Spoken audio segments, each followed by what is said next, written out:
I think this is a good note for everybody out there. He says that I don't pull well on TikTok, so He doesn't. It's just a fact. It just doesn't pull well. It's called social media for a reason, and it's not selfish media.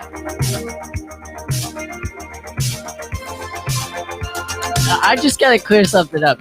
You weren't the 12th man on the field.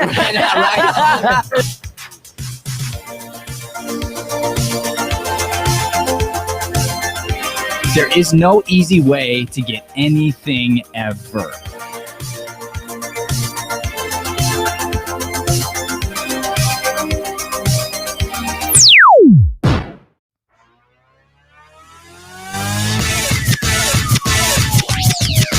This is Mornings with Matt, the Deering Acting Studio podcast, where we discuss the connection between life and acting. What a connection it is. All right, let's give Joey a big round of applause for that intro. What an Thank intro. you. Thank you, ladies and gentlemen. Appreciate it. Good morning, everybody, and welcome to Mornings with Matt on the Deering Acting Studio podcast. Today, we've got a great show for you. Got pain? Use it. We're going to be talking about pain and how it's a very essential part of life. And when you have it, how you can be grateful for it and use it. So we're going to dig in a little bit. But first, we're going to get to our daily devotional. And Yeah. speaking of pain, Brian Sweeney's going through some pain right now. He is over in dialysis, getting himself all, dialysized. Yeah, I'll just take a second to discuss the elephant in the room. There is nobody in our third chair right now because of that. Nobody in the chair. Nobody with no fingers is in the chair right now. There's no fingerless person in, I don't know. There's no fingerless person in the studio. I'm on the same track as you, but No, I know. But seriously, I lost it midway. I'm like, is it too early to be making finger jokes? I don't know. Brian loves them. But yeah, so he got dialysis moved so that he can teach classes Monday through Friday. So that's pretty sick. Superhero. Yeah. All right, Joey. So you're going to take over daily devotionals here on this Monday morning. And actually, as we begin, for those of you who are jumping on here early, welcome and hello. I also want to let you know that I've got my surgery coming up tomorrow. Yeah. Thank you. Speaking of pain, we're going to talk a little bit about that later. But we're going to go ahead and take the week off from the show here because I'm going to be loopy and Joey Bryan are going to be running things over here. So we're going to just take the rest of the week off. We'll be back next Monday. So this is our show for the week. All right, ready, Joey? Daily devotional. Here we go. Yeah, here we go. 2 Corinthians 4:16 through 18. That's why we are not discouraged. No, even if outwardly we are wearing out, inwardly we are being renewed each and every day. This light, temporary nature of our suffering is producing for us an everlasting weight of glory, far beyond any comparison, because we do not look for things that can be seen, but for things that cannot be seen. For things that can be seen are temporary, but things that cannot be seen are eternal. Well done, Joseph. You know what's funny is when you said no, I thought you were correcting yourself. You were like, that's why we are not discouraged. No. And I was like, oh, what did he do? Did he make a mistake? That's funny. No, God is straight up saying like, no. He's like, no. All right. So let's break this down, Joseph Sweeney. Break it down. Down, this. That was a good little riff. All right, so that's why we are not discouraged. No, even if outwardly we are wearing out, inwardly we are being renewed each and every day. Okay, so on the outside, that's our bodies. Mm-hmm. Our flesh. Our imperfection, if you might add. I do add. Yes. So here's a sad thought. Oh man, I don't know if it's sad, but it's an interesting thought. From the day you're born, every day after that, you're one day closer to the day you die. Yeah, that's facts. And we don't get to know when that day is, but that's facts. You're right. Facts. So if outwardly we're wearing out, inwardly we're being renewed each and every day, so that we're getting closer to spirit. That's what I take from that. Yeah. It goes back to when Brian and I were on the show with just the two of us while you were on set. We talked about the importance of having an internal mindset. So you're thinking about not right now and what you're in, but like keep yourself focused on eternal mindset, because that's what you get when you get out of here. This is not the end game to be on this earth for our whole lives. That's true. I say kingdom, you say perspective. Kingdom. Perspective. Kingdom. Perspective. Yeah, that's good. That's a nice little chant right there. Yeah. All right. So then this light, temporary nature of our suffering is produced for us an everlasting weight of glory far beyond any comparison. All right. So our suffering, like the suffering that we feel and we see here on this earth, it's just not even close to the reverse of the goodness that's coming and is already there from God. For sure. Okay. And then this is going to be mainly like the end of this is kind of the episode today. All right. And that is because we do not look for things that can be seen, but for things that cannot be seen. So, if I'm seeking to show you how good I am, it's like I'm seeking for things that can be seen. I'm seeking for the acknowledgement, like the trophy. Okay. Or I'm seeking for what cannot be seen, which is like the skills. This is like the positive thought life, like the talent. The talent. That's right. That's right. Or talent and skill. You're seeking the skill, right? Yeah. Then it says, for things that can be seen are temporary. And that's exactly what I'm saying. The trophy, the win, that's temporary. But things that cannot be seen are eternal. Yeah. So the process of getting better, you becoming something, that's eternal. Like that's something that, is going to live inside of you. And that's what's so great. And of course, this is talking about heaven. This is talking about going, eternal life with Christ. But there's so many life lessons in it as well. Yeah, for sure. All right, Joey, let's head off to our next verse. I believe it's a psalm, my friend. It is a psalm. All right, hit it. So this is Psalm 6, verse 2, and it says, "Have mercy on me, Lord, for I am faint. Heal me, Lord, for my bones are in agony." That's like one of those prayers you're pleading out to God. Yeah. Have mercy on me, Lord, for I am faint. Heal me, Lord, for my bones are in agony. I think Brian said that the Psalms are always prayers, which is sick. Yeah, I think I said that. And then Brian was like, I'm not sure. Oh, maybe that's what I think it is, though. That's what happened. It's like, I think it's David. I have to look this up so I don't sound like an idiot, but I think it's David just like praying out to God. And a lot of it's rough, too. Yeah. A lot of David's like, just kill my enemies, you Lord. I'm done with these guys. For sure. But this is basically like saying, okay, I'm at my end. My body is so weak. I'm just begging for God to heal me. I'm begging for you to take over and just like I'm at my end. Yeah. And that's going to be a big part of today too, is what happens at that point. Can I just say that we've all been to that spot where we get on our knees and we're like, God, please take away my pain. Like, what are you doing, man? Like, I know I've been there even just praying for other people too, like praying for Brian, praying for you and your knee. Like certain things happen and we're like, come on, why do bad things happen to good people? Right?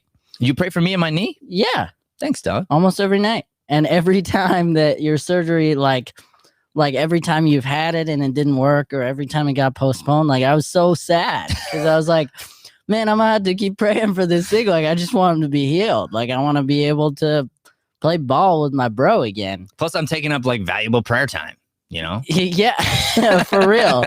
Like my knee's like taking up like a good 30 seconds. Like what the heck? I got a list. I got a long list of people to pray for. But here's the deal. Post-surgery, after I'm feeling great, you can keep praying for that knee. Oh, 100%. Just be like, hey, just stay healthy, knee. Or, like, I want to give Matt extra hops. Please give Matt extra springs in his new knee. so that he may dunk. Oh Lord, thank you. All right, so we got this idea. Got Payne use it from my boy last night. I was hanging out with Jack, and he was like, "Hey, what you doing, Dad?" And I was like, "I'm prepping for the show tomorrow." He's like, "Can I help?" And I was like, "Yeah, I guess so." Yeah. What do you want the show to be about? And we started just talking a little bit, and we had this great weekend, and so we got inspired by this idea. Jack and I went up north for an acting job for him, and what's interesting is he had to experience a lot of pain during the gig. Mm-hmm. In order to get his paycheck. He was getting $125 cash, which is like big money. Cold hard cash. Big money for an 8-year-old. And we should have had him on the show this morning. We should have, but he's got his school this morning. Oh, yeah. Education comes first. He does a once a week homeschool kids get together, put on uniforms, and they're strict for one day. That's cute. Yeah, it's really good. But anyway, so it was a sacrifice. Like, even for me, I got to be honest, it was a sacrifice. So Joey and I were talking about this the other day or last night. It was like, because I'm an actor, I'm a coach, and I've done this for so long. The idea of being on set, it doesn't like throw me. Mm-hmm. I've been there, done that, and I'm not even getting paid. I'm not doing anything. I'm just sitting there. So now I mean, Jack's in the cold. I'm in the cold too. I mean, I'm sitting there in 20-degree weather for hours and hours, just watching my kid in the snow suffer. Yeah. And he's getting paid $125 for the weekend. And I'm paying like $250 for the get trip up there. Yeah, to do the gas money and the and the whole bit. And honestly, there was so much snow this weekend, so much snow that we had to park down the hill. And this is funny because our cabin is, you go up a hill and then down a big cul-de-sac. So we literally had to walk uphill both ways to get to our car. It took probably 15 minutes to walk from the gas station up to the cabin and then back from the cabin to the gas station. Again, in blizzardy weather. And then you're like, shoot, I forgot my keys. No, I'm just playing. I know. Actually, I was triple checking my keys. Yeah, I bet. No, it's interesting. I just want to touch on something you said, but this idea of, being on set isn't so glorious for you anymore at this point, right? Mm-hmm. And it's funny because like people walk different strands of life. And for you, I feel like based on what you've taught and what you've talked about, it's more uplifting. It fills your cup more to coach, to help people get the job. It depends, honestly. So it's all about your mindset, of course, no matter what you do. So, but being on a set can be uplifting if I'm acting or coaching or whatever. I wouldn't say it's like better when I'm coaching. It's just, I'm just as invested in when I'm coaching, Sure. But I can tell you this time for sure, it's a sacrifice, right? Like this is a total sacrifice for me to give up 3 days of my life and time and money, whatever. But it's all about how you look at it. Mm-hmm. So it became not a sacrifice because the whole time I'm focused on my son, focused on helping lift him up, helping lift up the project, just watching these different things. And it was incredible what he went through. Because he's supposed to be running from a wolf. He's the lead character in this movie, and he's the younger version of the character. And this is like a flashback memory scene. And the kid is lonely. He doesn't have a great home life. And so he doesn't have friends, and he lives in the middle of nowhere. And he's out playing by himself in the woods in the snow. So we had to wait for snow to come. So they do this cool aerial shot with a drone. And we had to set it up so I would walk up this like huge mountain and then hide behind a tree. And then Jack had to go around and then walk down by himself so you could just see one set of footprints. Oh, which is again like a really cool metaphor. And then he laid down and did snow angels. And I'm talking about like up north this last weekend. I don't know if people know this or not, but over the last couple of weeks, they've had about 5 feet of snow. Yeah. And just in that one day, they had like an additional 6 or 7 inches that came in. And so when I would step into the snow, because I'm heavier, I would go down to like my waist. Jack would go like just above his knees because he's lighter. So for him to just walk is an effort. He had to like pick up his foot and like down into the snow, So anyway, long story short, he's sitting there doing snow angels in 20-degree weather. He's got to sit there for a half hour. He's in older clothing because it was a time period piece. So he's got snow going up his sleeves. He's miserable. His cheeks are red. He's super cold. And yet, like he wanted to do it. He was doing it. He totally toughed it out. When it was all done, he like wanted to cry so bad I could tell. And I told him it was okay, but he didn't end up crying. But he was just like, he was very emotional because it was hard, Yeah. But what's interesting is on the way home, we called mom and to tell her all about it. And she's like, how was it? And he's like, cold. But he had his $125 in his hand, and he had a story to tell. Yeah. And the point of this is without the cold, he's got no story to tell. That's true. Like that's the story that I'm telling this morning is from the pain, getting over the pain, getting through it. That's what makes it extraordinary. Mm-hmm. So to remember that without the pain, we don't really have a story. Yeah. Okay. Something to relate to. So I'll jump back into that when we come back in these next couple sections here. But as we move forward, here's what the show is going to be about today. Our first section is going to be feel the pain. I want you to go ahead and feel the pain. Second is going to be build muscle. And third, our last segment of the day is to thank the pain and use the pain. So I'll come back to the Jack story there at the very end in that last segment about using the pain. We'll be right back after this commercial break.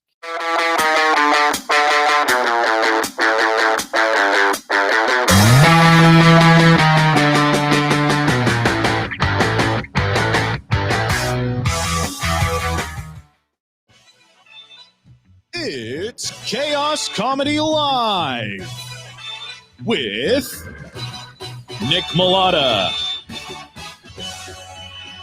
Corinne Freeze, Isabel Ramirez, Dakota George,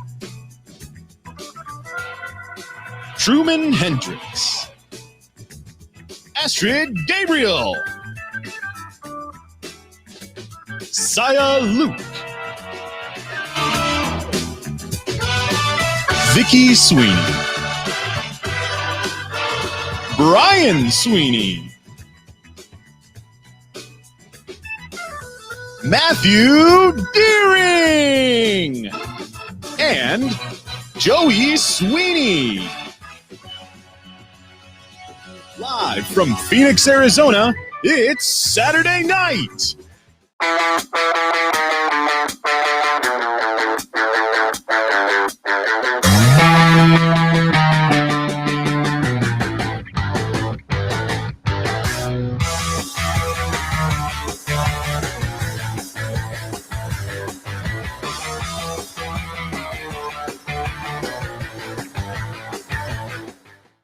So my experience with Phoenix casting has been pretty much legit. Like ever since I started like modeling and acting, I've been coming here. If you're an actor in Arizona, you need to know about the Deering Acting Studio. You need to get here. They'll make you feel like you belong. Where there's a will, there's a way. So I think it's great that you guys are continuing to innovate, not just resting back and saying, oh, this is just the way it is. And these days, because of virtual casting, some of these big projects that are on either coastline, now a lot of actors have the opportunities to at least submit. It was so uplifting and encouraging, and it's such a refreshing sense to get as an actor, to be uplifted and encouraged and taught to do that to everybody that you're in a scene with. We always recommend Deering Acting Studios just because we know how important it is to hone your skills and hone your talent and always be practicing. And it's like a sport, you have to go in and practice. You can't just jump into something and think you're going to be a star. So what I learned about during this workshop is to be yourself and to not to be afraid to be yourself and be authentic. And that's the one thing I got to say about you guys, and you guys have been amazing. When our team submits, it's like you guys give us really a great selection at audition. And so I think that's great, and I appreciate the opportunities you give our talent. Do yourself a favor, come down to Deering to Phoenix Casting. You won't regret it. These guys are great. So accommodating. It's a fun, lively, always a great time. So no stress, come down and knock it out of the park. Thanks, guys. I appreciate it. Necessarily, we could sometimes, but other times we are not going to start with those quotes. But right now, we're going to feel the pain of coming back early when we didn't even know that we were on. That would be an editing mistake. That's us talking about the show. By the way, we do talk about the show on those commercial breaks. Yeah, that is facts. Taking ourselves next level. All right, we're gonna talk about feeling the pain right now. And so what do I mean by feel the pain? Joey, you had mentioned saying the quote. I would like you to start, please, with the J.K. Rowling quote. Got you. That's the third one on the list there. Yeah, got you. All right, here we go. Numbing the pain for a while will make it worse when you finally feel it. What? J.K. Rowling. And I'll repeat that again. Just a little slower. Yeah.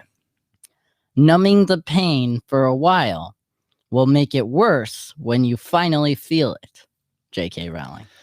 So this comes back to I'm saying feel the pain. I'm saying go into the pain rather than trying to avoid it, or as J.K. Rowling says, numb it. When do we see this? Sometimes, if an athlete or something gets hurt, they get shot with a cortisone shot or something, and then all of a sudden, like it feels better for an hour, so they can finish the game. Yeah, but that injury is going to get worse. Mm-hmm. If you try to numb the pain, a lot of times what people do, they turn to alcohol, they turn to drugs, they turn to something to numb the pain, the pain of a loss, a pain of grief, a pain of losing a job or whatever, and you go to some sort of a numbing effect instead of allowing yourself to feel the pain, because the pain is gonna come at some point in time, but when it comes, it's gonna be worse if you try to avoid it, try to numb it. Okay, I did not foresee this coming, but I'm going to bring football into this show because I find this very interesting. So last game of the season, when we got knocked out of the playoffs, Kyler Murray got hurt in the first quarter, right? Yeah. And the sports announcers were talking about the cortisone shots and how it's like a little less relevant in the NFL. Like not all players use them. And he was saying like nobody really knows whether Kyler took the shot or didn't take the shot because it took him so long to get back out there. He was trying to run on the leg and whatever. And they were kind of dissing him for it. And I was getting really mad listening to it because I was like, dude's trying to fight it out, but like if he doesn't want to numb it, like if he doesn't want to just like inject himself to make himself feel better to play the rest of the game and then go to the playoffs and be super hurt, I don't blame the guy. Right. like I'm proud of him for trying to run around on an ankle without medicine to know what the actual state of his leg is and then go out there and play, which he did. Like that's more impressive to me as a fan and somebody who actually cares. So I got so mad when I heard that because I was like, what do you mean? Like you can't judge a guy for wanting to tough it out. Well, this dives into media in general, and sports announcers are they're not immune to this, where it is so annoying to watch them just try to drum up some sort of controversy or something negative out of anything. They got to talk about something. Because if they just shot him up with something, then all of a sudden they'd be talking about that. Yeah. And they'd be spinning that negative somehow, some way. So yeah, I'm all negative on that too. For sure. But going into what Kyler says here, if we look at what this quote by Mary Tyler Moore, pain nourishes courage. You can't be brave if you've only had wonderful things happen to you. Pain nourishes courage. So yeah, it builds your courage. Yeah. And it goes into this idea of it's said in the Bible. I've said this a couple times on the show, but we are going to face trials and tribulations. It's not sugarcoated. It's like, yeah, you're going to face that, but it makes you stronger. It makes your face stronger. It makes your body stronger. And so like when we neglect these things, kind of like J.K. Rowling said, it just means you're going to feel it more at an amplified rate if you just keep putting things off. That's why it's so important when something comes up to release it, and that's hard to do. Yeah. That's something I personally struggle with but you've gotten better at, and it's something that I've trained you on after I trained myself on the same thing, because I didn't used to be good at this stuff, but I only wanted to be working with people that we could be upfront with each other. Yeah. And the truth is, bro, it's painful when you and I don't get along. Dude, so painful. It's painful when we don't see eye to eye. Yeah. You know? Yeah. And it stinks. But Yeah. but most of the time when I get upset with you, it's because, hey, I wish you'd have brought it up. Yeah. That's mainly the thing that gets me riled up the most. 100%. But that's the deal, is like, this stinks. Like pain, nobody wants pain. No. But my deal is like, let's deal with it now. Because if you wait 6 hours, 8 hours, 2 days, whatever it is, however long you wait, it just got worse. Because now we have to go backwards and backtrack all the way back to the core of what it is. And probably during the time you were waiting to talk about it, more things happened. Yeah. That are unrelated, but are happening just because we haven't talked about the thing. Yeah, sure. So now we're both like doing new things to hurt each other when we don't need to do that. It's the truth is we just haven't dealt with the core of it. Yeah. You know? And then, you know, this is like one of those deals where I always say too, it's not fair to go back and talk about an old pain. Yeah. You know, you deal with it now, you deal with what's right now. And instead of like waiting and waiting and waiting and letting things pile up, that's the worst thing you could do in a marriage, by the way. Or with your brother or something, some sort of like an ongoing it's the worst thing you could relationship. do in general. Yeah, but to stack up problems and then something comes up and then you've got like 3 or 4 aces in your pocket. And so you're the one that really did something wrong this time. And you're like, okay, yeah, I did. But guess what? Remember you did this last week and then this the week before and then this also. So yes, I did something wrong, but really you're 3 times worse than me. Yeah. And it's like, no, like those things are the past. You should have dealt with them then. You don't get to use those now to excuse your behavior. Yeah, that ain't fair. That ain't fair. Right. That ain't right. Yeah. No, 100%. And for me, on the other end of it, it's interesting. I struggle to bring those things up. And specifically with the last time, I struggled to bring it up because I thought you were mad at me, not the other way around. So I was like, well, eventually he's going to tell me why he's mad at me. And then I'll talk about it. Right. You know, instead of just being like, bro, you mad at me? Like, exactly. I'm sorry if I did this thing. And that's the thing when you said, are you mad at me? Because the deal is curiosity. Yeah. Because I was telling you before, like Brian, and here's the deal. We try not to take sides, but it's interesting for us to, when we are being third party, because just so you know, Joey, I ask Brian all the time. I might have even asked him that day. But I ask him like, hey, was I out of line here? Like, what's going on? Yeah, sure. I want the third party point of view. And Brian was like, no, Joey was off for some reason. I don't know what it is. So then I was like, oh, okay, cool. Like he'll talk to me when he's ready. But you want to be curious instead of being like, I assume this is what it is. And da-da-da-da-da. You want to go like, I wonder if he's mad at me. I wonder if that's an actual thing, which ended up turning to be not the case. Yeah. All right. So when there's pain, any kind of pain, whether it be emotional, physical, whatever, the question is to say, why is it there? So instead of trying to avoid it, you want to ask the question, why is it there?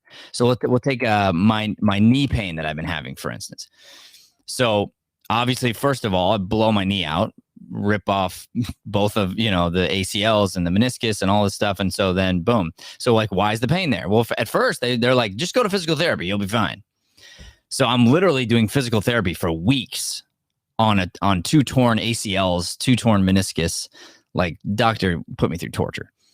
Then we have our first surgery. Still pain. And I'm curious, why is there pain? I don't want you to inject me with something for the pain to go away. I want to know why the pain exists. So then they got curious. They're like, well, we think it might be this or this. So then they do one thing. Well, guess what? The pain didn't go away.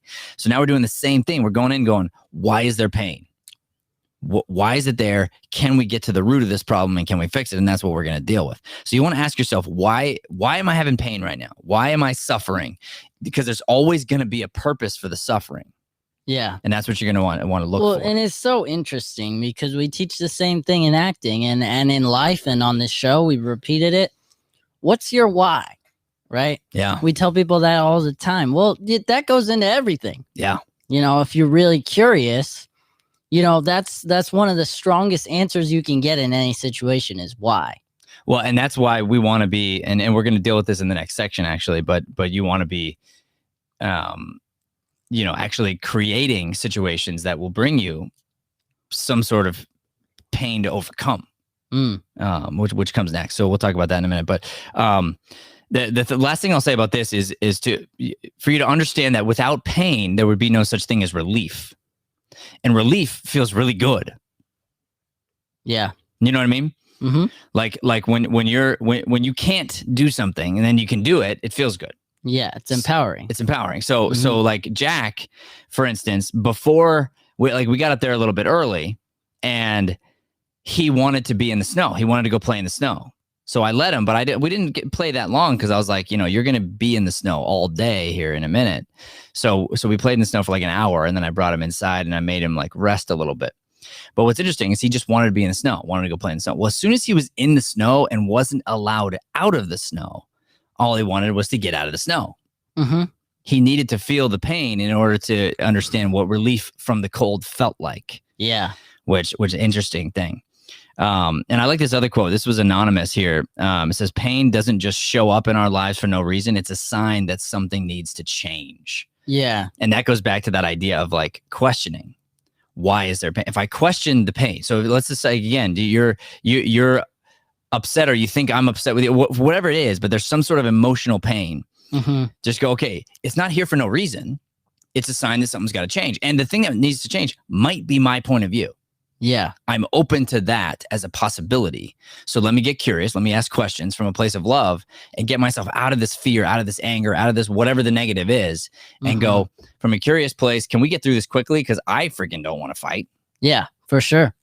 We got 2 quick comments that got brought up in this section, so I just want to get them out there. Hit it. Nick Mulata said, and you need to trust the people. It's all good. He said, and you need to trust the people around you to understand. That's something that would stop me from opening up, because I thought the people around me would not understand and get annoyed. I love that, Nick. And I love that Nick is on here talking about this, because I can just tell you right now, Nick Mulata is a friend of ours. He's a student here at the studio, and he's an upstanding man who we respect very much. And he's a person. Mm-hmm. And people have history. People have things that go on in their life. And Nick has, I believe, been surprised by our response sometimes to him saying, hey, I have life that's happened to me, and I have a history. And I'm like, cool, me too. Yeah. I've said it before. I'll say it again. I'm not going to cast the first stone. Like, we are going to react from love. The center is going to be love. Sometimes it's tough love. Mm-hmm. Sometimes it's like, hey, you're making excuses, or hey, you're doing this, or let me hold a mirror to your face. But never, ever, ever is it going to be judgment. Yeah, because who am I to judge? Exactly. No, love that. Ain't gonna happen. And then we got one from Breezy, and she said this was her morning read today. She said, the greatest hell a human can experience here on earth is not suffering. It's feeling like the suffering is pointless and it will never get any better. Lila Turkhurst. Yeah. Read that again, will you? Yeah, sure. The greatest hell a human can experience here on earth is not suffering. It's feeling like the suffering is pointless and it will never get any better. Right.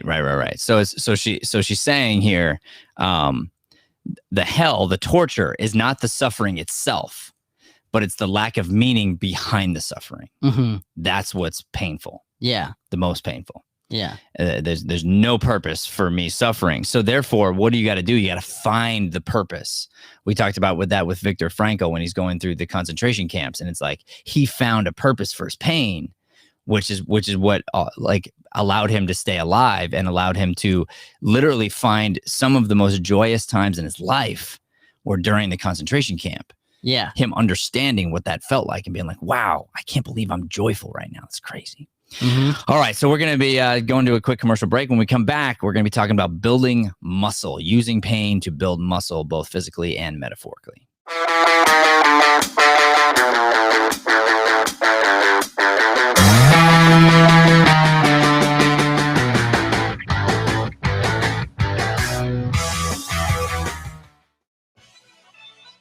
It's Chaos Comedy Live with Nick Mulata, Corinne Fries, Isabel Ramirez, Dakota George, Truman Hendricks, Astrid Gabriel, Saya Luke, Vicky Sweeney, Brian Sweeney, Matthew Deering, and Joey Sweeney. Live from Phoenix, Arizona, it's Saturday night.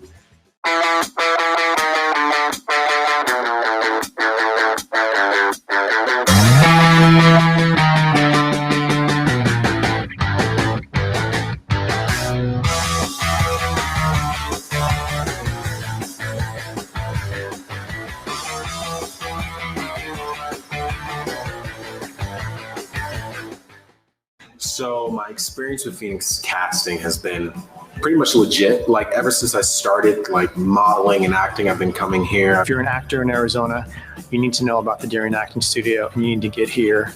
They'll make you feel like you belong. Where there's a will, there's a way. So I think it's great that you guys are continuing to innovate, not just resting back and saying, oh, this is just the way it is. And in these days, because of virtual casting, some of these big projects that are on either coastline, now a lot of actors have the opportunities to at least submit. It was so uplifting and encouraging, and it's such a refreshing sense to get as an actor, to be uplifted and encouraged and taught to do that to everybody that you're in a scene with. We always recommend Deering Acting Studios just because we know how important it is to hone your skills and hone your talent and always be practicing. And it's like a sport, you know, you have to go in and practice. You can't just jump into something and think you're going to be a star. So what I learned about during this workshop is to be yourself and to not to be afraid to be yourself and be authentic. And that's one thing I got to say about you guys, and you guys have been amazing. When our team submits, you know, it's like you guys give us really a great selection at audition. And so I think that's great, and I appreciate the opportunities you give our talent. Do yourself a favor, come down to Deering to Phoenix casting. You won't regret it. These guys are great. So accommodating. It's a fun, lively, always a great time. So no stress, come down and knock it out of the park. Thanks, guys. I appreciate it. All right, we are back. We're talking about building muscle. Joey, I don't know if I have this quote right, actually, so you can help me. I am in the force and the force is in me, or is it I am with the force and the force is with me? It is I'm one with the force and the force is with me. I am one with the force and the force is with me. It's the blind Jedi. Yeah, no, I know. One. Yeah, I know that. Freaking I just couldn't remember. He was my favorite character, and I was so sad because I knew everybody was going to die at the end of that movie. Yeah. I'm one with the force and the force is with me. With me. I'm one with the force and the force. Good. He had so much faith. So much faith in the force. And I wrote that down because I was thinking about the idea of loving your pain, you know, and that guy, is all about faith, essentially, you know, and just knowing that it's gonna come true no matter what's coming against him. Yeah. I mean, talk about blind faith. Like the dude is actually blind. He's blind, surrounded. Fighting in a war where he has to feel the energies of the enemy. Right. And we talked about that on one of these shows where like I walked into a store and I saw the evil in somebody's eyes.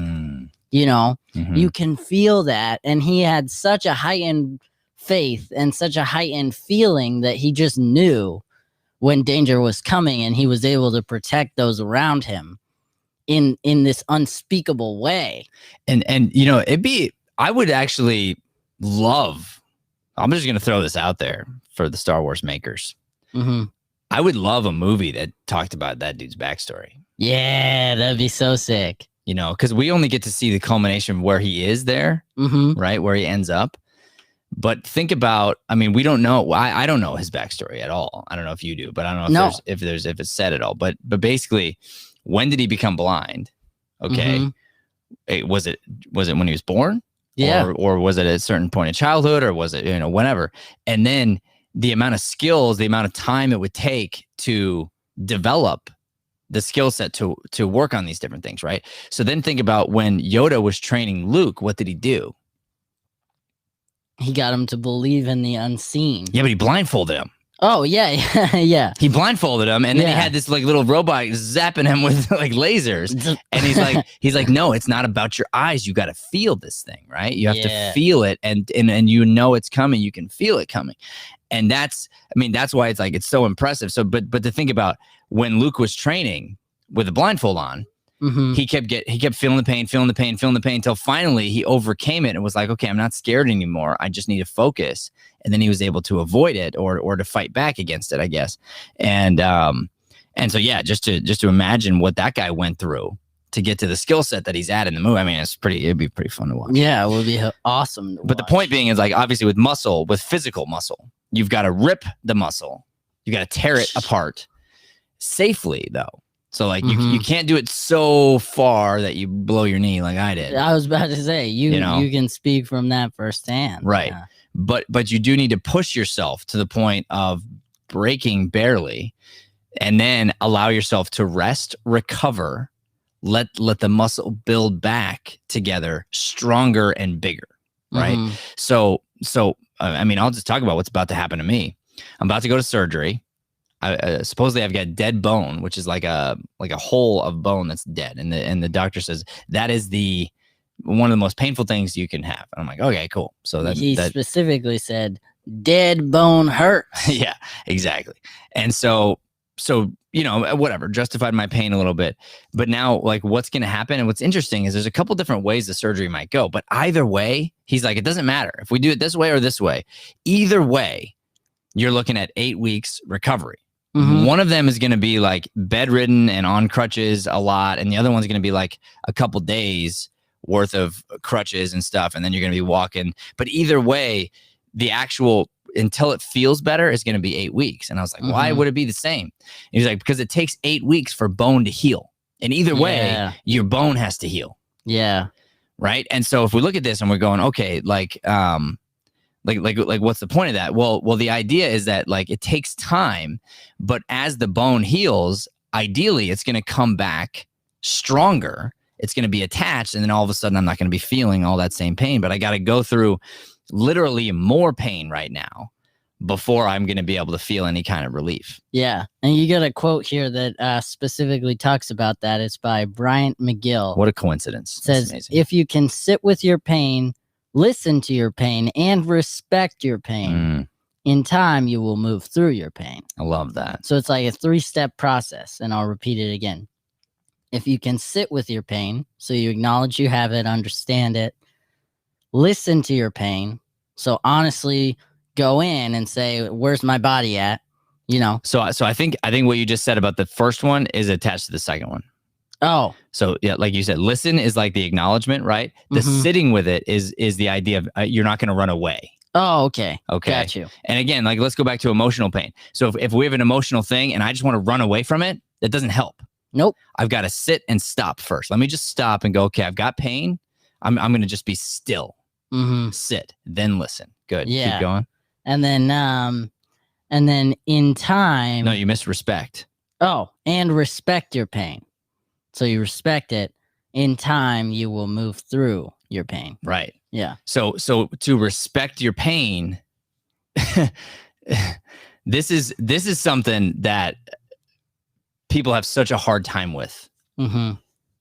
But it's something that I've been preaching for forever. I will continue to preach to respect your pain. And that means you go back, you're like, what teacher was your favorite? It's usually the one that was hard on you. And you don't know that until you're through it.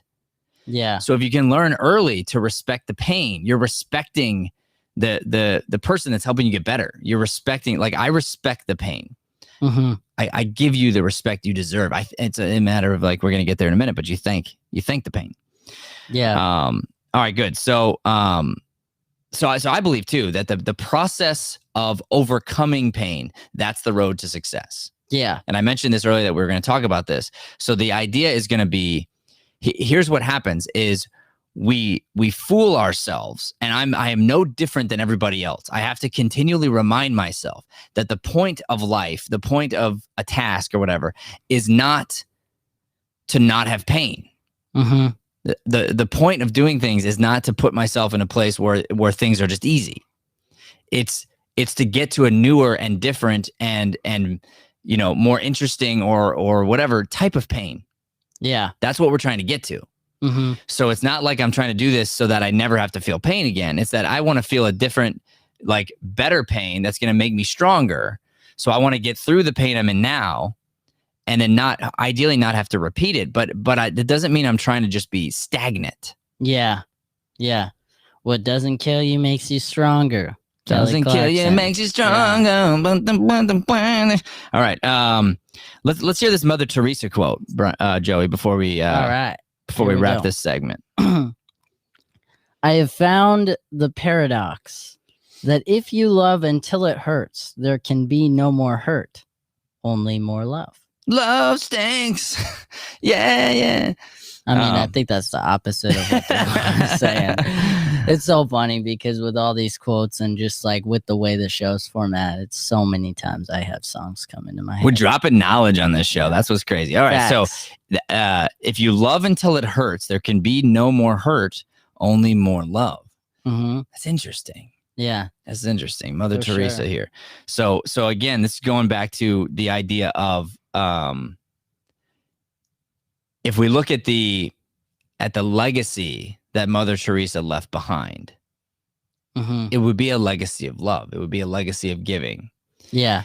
And what she's saying here is if you love all the way to the point that it hurts, when you get through the pain, probably your love gets stronger, right? Mhm. That's like building love muscle. Yeah. So she's like, get all the way through the pain, and then there's like all that's left is love.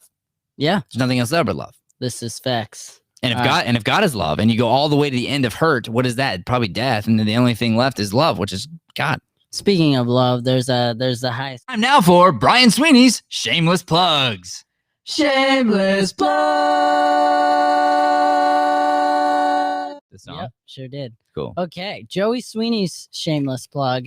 Speaking of love, acting is my day job. 7 strategies to market and make money as an actor. In this book, you can tape over acting. You can put anything you want. Good, because acting is my day job. Will get you through. It's all about work ethic and shaping your career to something that makes you happy, because success is not the same for every single person. Facts. Nice plug there, Joey Sweeney. Thanks, dog. Appreciate it. All right, so we're going to come back with our last segments. Ours are going to be our quick takeaway. We're going to talk about thanking the pain, using the pain. We're going to come back to that Jack story and talk about using the pain for good.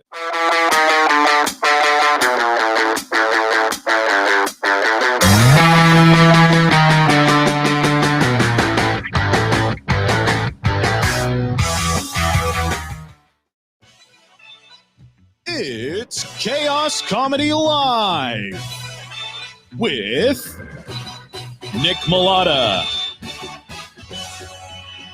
Corinne Fries, Isabel Ramirez, Dakota George, Truman Hendricks, Astrid Gabriel, Saya Luke, Vicky Sweeney, Brian Sweeney, Matthew Deering, and Joey Sweeney. Live from Phoenix, Arizona, it's Saturday night.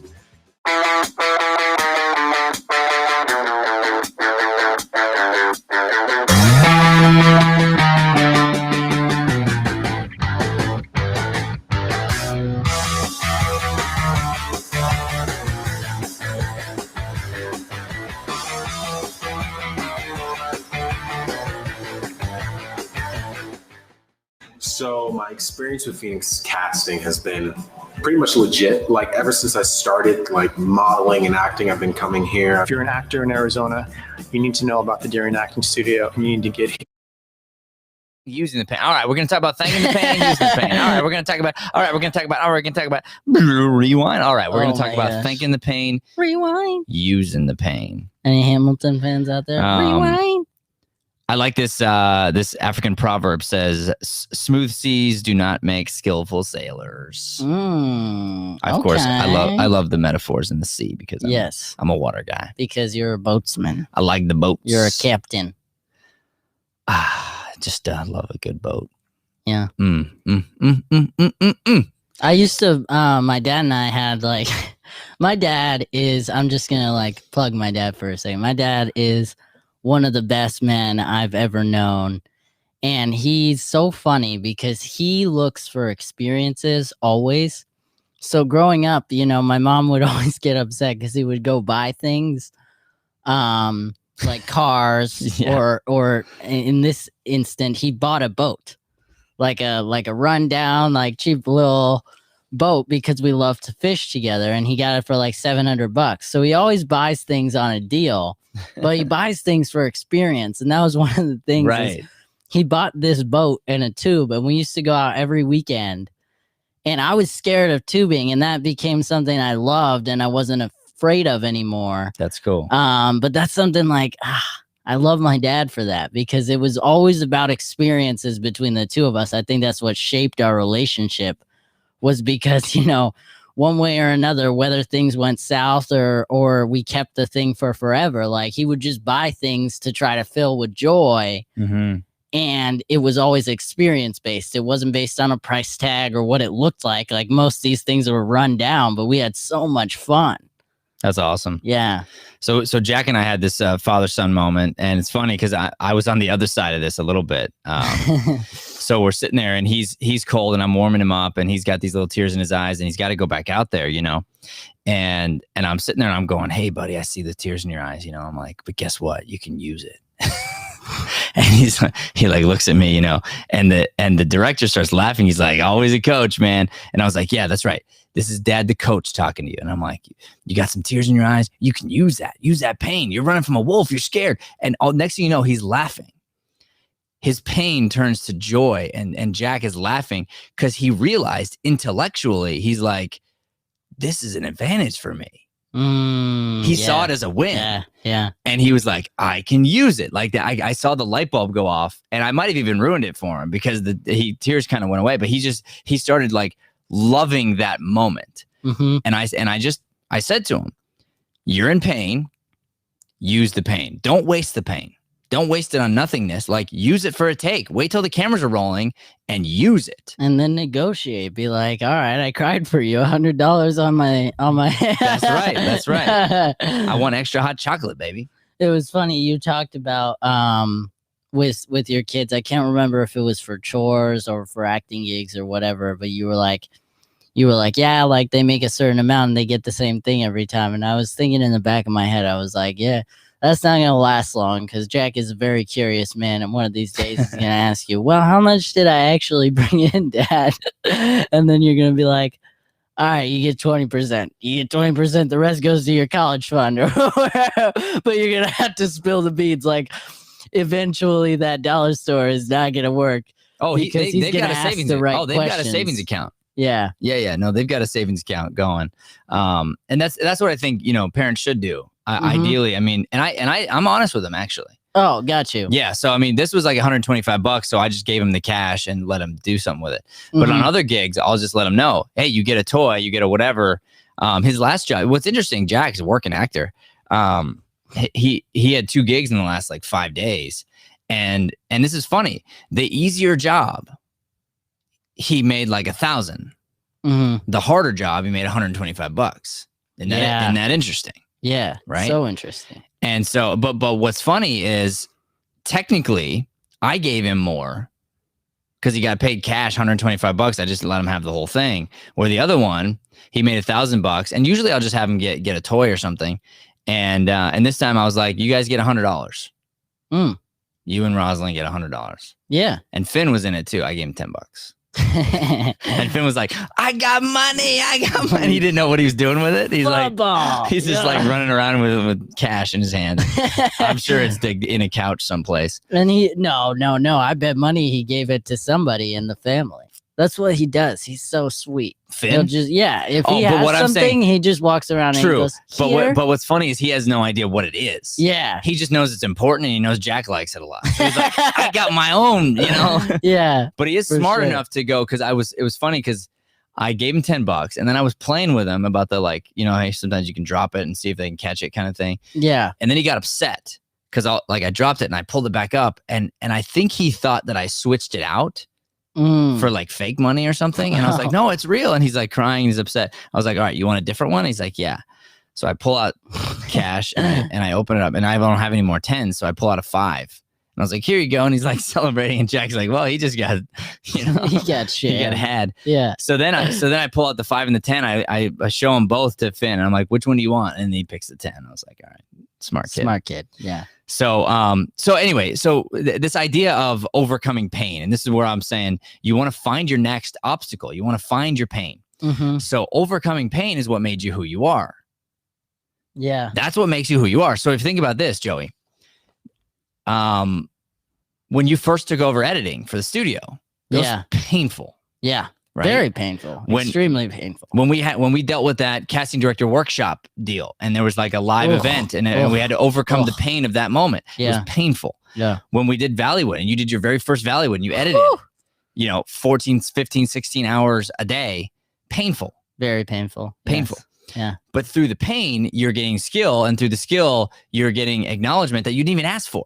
Yeah. That you don't even want. Yeah. And of course, if you've got a good coach, as I'd say you do, yeah, couple of them. I'm going to say, I'm going to try to help you seek more pain, seek the next level of growth, and not get too stuck. I mean, it's okay to acknowledge the win. It's okay to celebrate, yada, yada. But then I'm like, all right, go seek the next skill. Yeah, we don't want it to be easy. It goes back to our philosophy on chaos shows. We always tell our players, and you've preached this forever. The night of the show, you go celebrate the show. Next morning, you're in the film room, and you go, okay, where can I grow? That's right. What mistakes did I make? How can I get better? Where did I miss game? Where could I have come in with whatever? And speaking on that, I totally feel Bob Marley on this quote that you made. You never know how strong you are until being strong is your only choice. Yeah. And I'll repeat that again. You never know how strong you are until being strong is your only choice. And I can tell you that that sometimes we have a hard time getting ourselves to pain, getting ourselves to acknowledge that doing what's right now, dealing with the pain right now is what's best for us. And that's where procrastination lives. And then all of a sudden you put yourself in more pain and more pain and more pain. You've avoided the pain. You've numbed the pain until you have to deal with it. And then the last minute studying, you're actually dealing with more pain, or the last minute doing of whatever, you're dealing with more pain than you would have. And you realize real quick how strong you are. Yeah. Because you don't have a choice. Yeah. And I've done this so many times where I waited, I procrastinated, and now I get a ton done in 1 hour. And I'm like, why did I not do that a week ago? Yeah, for sure. And it goes back to the quote we said in the first segment about the magnification of pain. Yeah. You just put it off and then the feeling's stronger instead of just dealing with it right out. But we are stronger than we give ourselves credit for. You saw something in me that I could not see in myself for the longest time when you brought me on, for the longest time. Right. And you were just this little voice in my ear speaking this truth, speaking this motivation slowly, because you can only give so many people so many things at once, or else it becomes overwhelming. So I credit you on that, because that's so hard to do, to sit back and you see all these things that you want to point everything out, I'm sure, because there was a lot of it. And instead you go, what's the most important thing? Let's fix that. What's the most important thing? Let's fix that. And what's interesting too about you, Joey, is I wrote this down too. You get backed in a corner, you get hit in the face, you get stuck in the middle of nowhere. And those are the moments that you find out what your true character's like, right? Sure. And you had told me at one point that, you have a hard time with people when they raise their voices. You have a hard time with anger and this type of thing. And we've been pushed to that limit, you and me, a couple times. Yeah. Not often, but a couple times. Yeah. And to be very truthful to you, weirdly, even in the moment when I was upset with you, I was also simultaneously proud of you. because you had sort of said to yourself, you're not able to stand up for yourself. It's kind of what you said. And I was like, nah, yes, you can. Yeah. And then I was watching you stand up for yourself. So now the next lesson, the thing that we're on currently with you is I'm like, stand up for yourself. Be like, I want the resistance. I want to feel you combating me hardcore. Like you feel backed in a corner, man. I want you coming out swinging, but I want you coming out swinging from love. If you do it from love, you're going to get to the other side quickly. You're going to grow. The other person's going to grow, and it's going to be a peaceful transition from anger into something better, some sort of a growth for either you or the other person. Yeah. That's what's going to happen. So like literally, if you get pushed, somebody attacks you, hurts you, you feel in a certain way, cool. Literally, I don't want you to get back in the corner and just sit there and take it. Yeah. I want you to stand up and fight back. I just want you to fight back from love. Like start from that place. And sometimes the most loving thing you can do is punch somebody in the face. Yeah. And I mean that. It's rare, but sometimes that's the best thing you can do is just right in the nose. You know? Yeah, for sure. Because they're not listening. They're not going to change. They're what I mean, obviously you could go into any kind of metaphor or go into like some sort of weird life example where somebody just needs to get punched in the nose. But it happens sometimes. Like you're getting bullied, you're getting beat on, you're getting bullied, you're getting beat on, you're getting bullied. And eventually you're like, hey, the most loving thing I can do for you, bully, is punch you in the nose. Yeah. It's so interesting. My brother did that. My middle brother, Jimmy, he was overweight in middle school and got beat up a lot, like with words, with like getting pushed in a corner like that. And my dad specifically, and my mom was so mad when she found out he was the one that told Jimmy that. But he said the next time somebody backs you in a corner like that, you hit him in the nose. And that's what he did. And Jimmy got suspended for like 3 days. But he didn't get bullied by that kid anymore. He didn't get backed in the corner no more. Yeah, and it's funny because it's an interesting thing. Why do they say hit him in the nose too? It's because the nose bleeds. Yeah, it doesn't even hurt that much. It just bleeds, and so it's like it looks like a big ol' to do. Yeah, if I just barely pop you in the nose, you're gonna bleed because the nose is just fragile right here, right?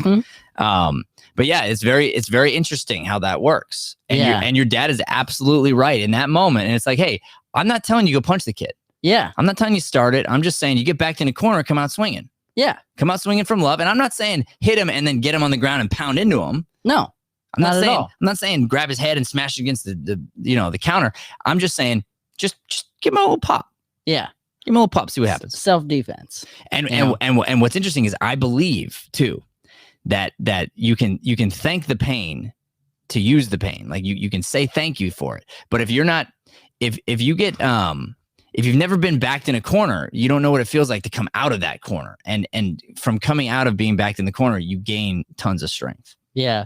Breezy has a funny question for you specifically. She said, Matt, how do you not blink on camera? I feel like my eyes have wings when I'm in front of the camera. Do I not blink a lot? I don't even know. I probably something that I've worked on, actually, Breezy, because I remember thinking to myself, I blink too much. I actually had that, and this was back when I first started acting. So truthfully, this is something that I've worked on quite a bit, and it used to annoy me. And I believe that the blinking for me came from me being nervous. So when I wasn't fully memorized, I didn't know my stuff all the way, and it was one of my tells. And so I would watch myself, and just same as you, and I would be like, gosh, that really bothers me. So I worked on it. I actually did like staring contests with kids in my classes. I would do all kinds of things. And then I would acknowledge it. I'd look at it. I would focus on it. And it's funny because now even that you mentioned it, because I hadn't even thought about it. Now I'm like, okay, now you can't blink because she said you don't blink, Yeah. And once you're thinking about it, then it becomes much harder not to do it. That's the other thing. Yeah. Facts. That's funny. That's a good question. This is facts. So I said, thanks for the pain. I used the pain. I got better at not blinking. All right. Good. I'm so happy your brother punched that kid in the nose. Yeah, for real. No, it's one of those stories that I love. Like, it's just always down there, to go to that idea and the truth of it. My brother's not a violent person. Right. But, I do feel bad for him. He got bullied by Brian Brian will tell you that. Yeah. You know, he got bullied by everybody. Well, And what's funny is I was the younger kid, so he didn't like hanging out with me. It makes sense. I was probably annoying as heck. But I always looked up to him. I didn't care about his weight or whatever. And since that moment, what's interesting is it's that domino effect. You know, he started running and he got super healthy to the point where he was like one of the most like fit people in his class come senior year of high school. And nobody would know that he used to look that way. Yeah. It's crazy. I was thinking too, and I want to end here, but one of the things that you'll recognize is in history, if you look back, the most dangerous people are those who have been in a lot of pain, who have dealt with a lot of pain. Yeah. So you take your brother here, and he's been backed in a corner, pushed in a corner, backed in a corner. He's been given permission to punch back. He's been backed in a corner. It's no longer scary for me to get hit because I get hit all the time. So I'm not scared of getting hit, but you are. Yeah. And you haven't been hit in the nose yet. So when you take that punch, it's gonna hurt. So if you look at history, that's an interesting thing. And it's interesting to see even what's going on in the world today, where it feels like people are getting backed in a corner, backed in a corner, backed in a corner, backed in a corner, backed in a corner, backed in a corner, backed in a corner. And eventually, gotta be careful because eventually someone's gonna hit back and you're gonna get punched in the nose. And people don't like being pushed in a corner. They just don't. So I'm just saying. So stop doing that. Start loving people. It's dangerous to have a race car in red. That's all I'm saying. Yeah. That's got to be an episode. What? Dangerous to have a race car in red. That's a great Pulp Fiction quote. I'm gonna make a title out of that. Love that. All right, ladies and gentlemen, thank you so much for watching, tuning in. This has been Mornings with Matt on the Deering Acting Studio podcast. Like and share this stuff. We sure appreciate it. God bless. Thanks for listening to Mornings with Matt.